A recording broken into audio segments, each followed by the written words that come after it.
Di sini saya akan menjelaskan aplikasi pemrograman web. Yang pertama itu Visual Studio Code.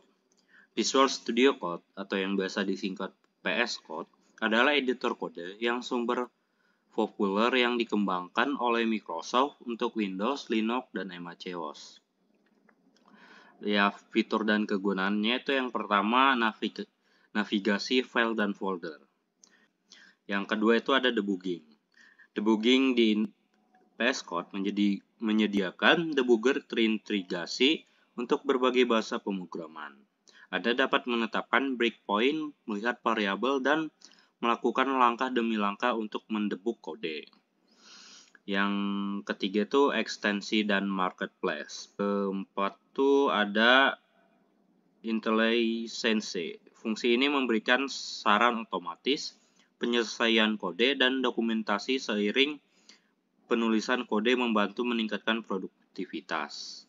Kita bisa download di https://codevisual.visualstudio.com. Oke, yang kedua itu ada Sublime Text. Nah, di Sublime Text ini Sublime Text adalah editor teks lintas platform yang sangat populer di kalangan pengembang perangkat lunak dan di desainer web. Fungsi dan kegunaannya itu yang pertama itu ada Go to Anything. Fitur yang sangat membantu dalam membuka file ataupun menjelajahi isi dari file hanya dengan beberapa keystrokes. Yang kedua itu ada Multiple Selections. Fitur ini memungkinkan user untuk mengubah secara interaktif banyak baris sekaligus, mengubah nama variabel dengan mudah dan memanipulasi file lebih cepat dari sebelumnya. Yang ketiga itu ada Command Palette. Dengan adanya beberapa keystrokes, user dapat dengan cepat mencari fungsi yang diinginkan tanpa harus menavigasi melalui menu. Yang keempat itu ada Distraction Free Mode, yaitu bila user memerlukan fokus penuh pada aplikasi ini, fitur ini dapat membantu user dengan memberikan tampilan layar penuh. Dan masih banyak fungsi dan kegunaan dari Sublime Text ini ya.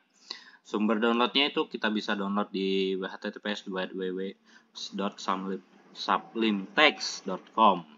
Oke. Nah, yang ketiga itu ada Figma.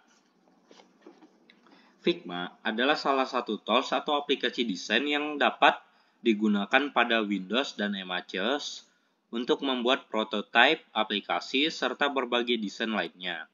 Aplikasi ini berbasis vektor sehingga memang sangat cocok digunakan untuk membuat user interface aplikasi atau website. Yang pertama itu kegunaannya itu ada wireframe aplikasi. Sebelum mendesain aplikasi UI atau UX designer akan membuat gambaran kasar dengan desain terlebih dahulu yang disebut dengan wireframe. Oke, yang kedua tuh ada UI aplikasi dan website. Fungsi utama dari Figma adalah untuk membuat desain aplikasi baik website maupun mobile. Yang ketiga itu ada prototype. Ketika desain sudah dibuat, seringkali desainer akan membuat bagaimana alur kerja aplikasi tersebut dari satu halaman ke halaman lain. Pada proses ini, pembuatan antarmuka pengguna, bagian ini disebut prototype atau prototyping. Nah, fungsi dan kegunaan Figma ini masih sangat banyak ya. Cuma di sini saya akan menjelaskan cuma 3 aja ya. Sumber downloadnya sudah ada di sini. www.figma.com. Terima kasih, sekian penjelasan dari saya.